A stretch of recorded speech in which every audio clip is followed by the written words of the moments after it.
What's up, guys? Back again for another video. Today I'm gonna go a little bit more specific into different ways of conceiving of time, and as you'll see, very genius ways that different cultures and different beliefs or thought systems have conceived of time in a practical way that's suited to the actual nature of experience rather than to quantitative logic. So we'll call it the difference between abstract and concrete time, okay? And I'm gonna run through what that means, and then I'm gonna give you like extreme or specific examples of how it works, say from Taoism or even the Mayans, who all have conceived of time in this different way. And I think we may be the first, at least that we have historically available information on, who conceive time as this sort of just quantitative schema.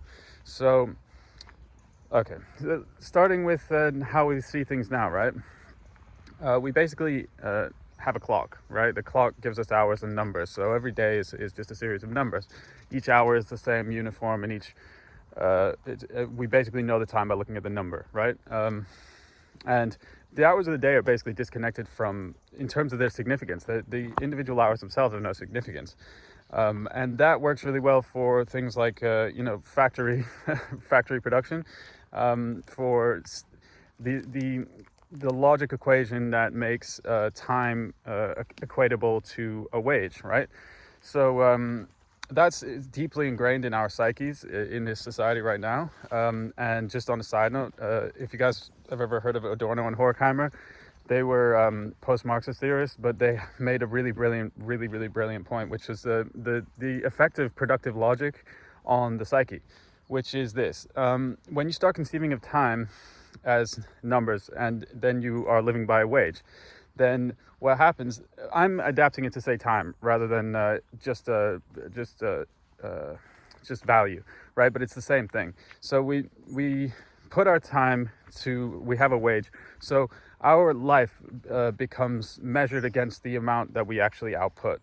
And in that, what we lose is the actual experience of lives and ourselves. And what we do is we materialize in our psyche, we materialize ourselves, and we consider ourselves just as a value equation, what we can do, and what that can get us in a monetary return sense. And that's like an economic version of the problem with the abstraction that we're doing right now with life in general.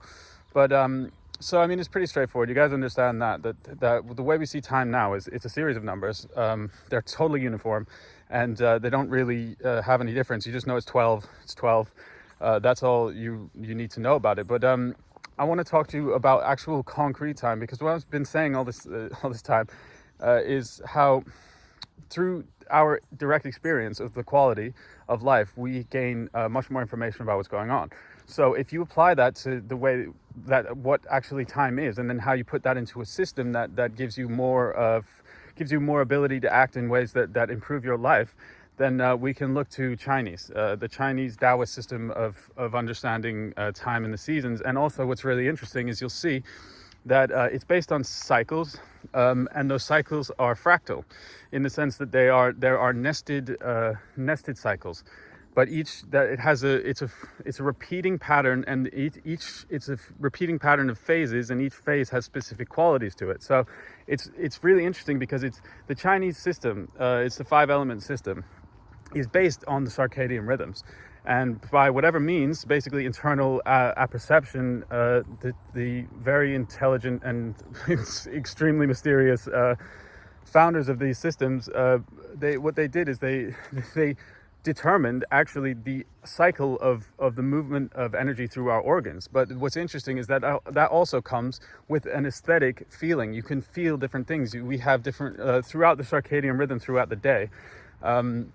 You have different qualitative dimensions to your experience. So say early in the morning, right? And also that dictates the best, what action should be taken, what types of things you should do at specific times a day to get the most ease of living, the most effortless work, because you're working with the cycles of nature and your body, right? So just as an example, because I'm not going to go into all the details here, because maybe that's something that to do a course or in the future or something, people who actually want to really take this on board and really learn it. But just as an example, right? So start with the day, okay? in the morning, when you first wake up, your head's very clear. You've got this sort of, an excess of energy, but it's very clear, peaceful energy, right? That's as the sun's just low in the sky. As the sun starts to rise, you get towards midday, you get the height of the peak of your energy. And you get the most, outgoing energy when the sun's directly above. Then as later on in the day, you get this little dip in energy levels around 2 o'clock. And then in the evening, you go to the deepest part, and that's like sort of between 9 and 12 p.m., which is when your energy goes to its lowest point. At which point the cycle starts again. It's interesting to note here that actually the earliest part of the day, or in the sense of when your energy starts to rise, is actually around 1 to 3 a.m. Which is why really, I find it super interesting. Just as I was learning this, being trained in this, and then cross-referencing with what I see in what people are doing in life, the very, very high level performers actually are confirming all this stuff to be the case. And all these like super longevity freak guys, and I can't think of his name, but the interesting thing is that for all their research and stuff is leading them to live exactly the same patterns that have been lived for thousands of years that you are trained in Taoist training. Like, for example, it sounds with all intermittent fasting, that's like basic Taoist training for the highest energy levels, because according to Taoism, and also according to I forgot his name, maybe it's Brian Johnson, the guy who does this crazy stem cell stuff, and the Blueprint, I think it's called. He doesn't eat after 12 p.m. But what's really interesting is that actually, when you're training with Taoism, if you want to go in the highest level longevity training, you don't eat after 12 p.m. because 12 is the height of your energy. At that point, you go into what they call the yang, where you do all your digestion and all your organs start to change, or start to deal with all the excess, and then into the night is when you want a rest period with no food or anything going on, so your organs can do their job of cleaning and resetting for the day, which is why really the energy starts very early in the morning. So it's also interesting, like people like Alex Hormozi, this guy's super wealthy billionaire guy. He does the same thing. He starts working at like 4 a.m. and then he basically stops all productive work outside of meetings and stuff by 12 p.m. And what I'm saying is that intuitively we pick up on this stuff. Because of it's a good thing. Like what happened in our society has been incredible for the production of technology and creating something that we've never could have believed possible. But at the same time, the logic form that we've used to organize our minds into this sort of mass machine also basically at its extreme end undermines our health and our well-being and our ability to notice and really listen to our energy system, which is at root how you get to the highest level of productivity, happiness, and freedom in your life. Because when you're connected deeply to your core energy drive, then that's when everything makes sense. You have the highest level of concentration, which means you can gather the most information. You have the highest productivity, most happiness, because you're making things happen that are in totally alignment with your core self. Okay, so that's the day. You can see how there's this cycle, and it's all based on our energy, and it's based on the movement of the sun, and that makes total sense because this is the nature of life on this earth. Now, you see the nested cycle. So I'm going to explain to you the nested. So you have this one cycle, and it's basically the shift from yin to yang and back to yin. That's what they call yin and yang. But if you think about it, it's just it's action and rest. And all the different organs have a different sort of balance of active and resting qualities, and so they act at different times of the day. And it's really crazy. It's just insane how actually science is confirming what the Taoists have been saying for thousands of years. But also, again, this is in the yogas and everything. This is what my point is, that they're all on the same level. So you have the cycle of the day, right? And then you have the cycle of the month, which is literally managed by the moon. And you have the same exact thing. You have the from new moon to full moon to new moon again, and that's like night. It's like day and rest. So it's the second cycle.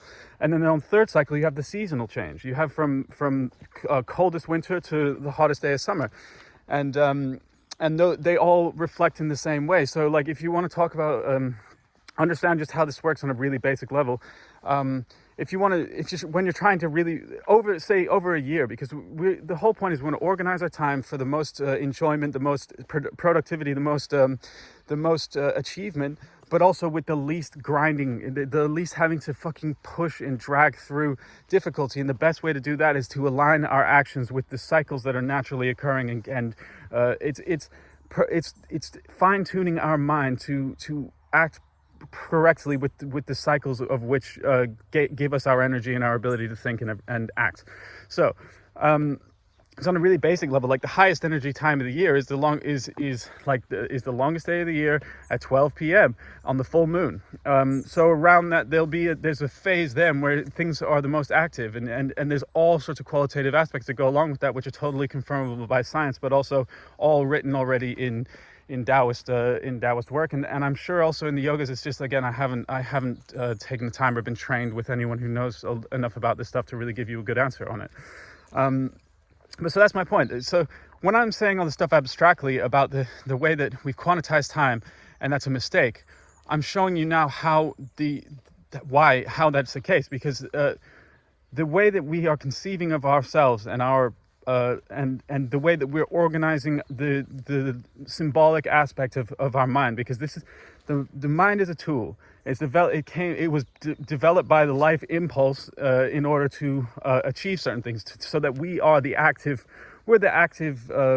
principle of the highest mind, right? That's what humanity basically is. We are the materializers of the highest consciousness level, at least that we know on this planet.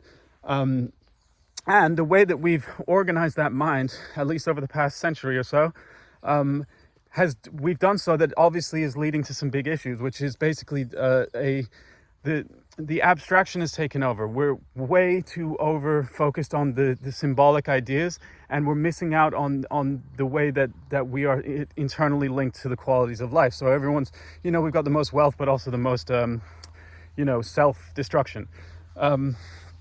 And what I'm saying is that this is going to change. This is now going to change. You see how these people are now doing like the 4-hour workday and all this stuff. Everyone is picking up on this. And what I'm trying to point you towards is that, yes, there are solutions to this, and they're already being found, but I'm just here as a philosophical analysis of what's going on, just to give you some, because now we're in this world where you need the authority of the documents to tell you what you experience. But I'm here to tell you, yes, this is the case. The way that is conceived of time and of action in Taoism, in yogis, in the yogic systems, and in the older systems, like the Mayan calendar, this is exactly how the Mayan calendar works. You have nested cycles. You have two interlocking wheels. One's the divine calendar is the movements of Venus, and I'm not sure exactly. I think the other one is, I'm not sure exactly what the bigger one is. But what I'm saying is that we are due for an update on our time perception. And for you guys, I would, if you're interested, tell me, and I can actually teach this stuff, because I've been living this way for a while now, and it really does make a difference. But I would like to put across to you that you don't need the system to figure this stuff out. This is intrinsically inside you, and you can just pay attention. It's all it has. This is the whole point of stillness and awareness and everything that it teaches, is so that you can be aware of yourself and your own energy cycles, and then you can act with that in mind. But I'm just here to give you the justification and the strength in mind to say, yeah, trust yourself, because there's the proof that our mind is king, our awareness is king. All the systems, especially the ones that we have today, are just tools, and they always need to be updated. So it's time for the update. So I hope you guys enjoyed this one, and I'll see you on the next one. Yeah.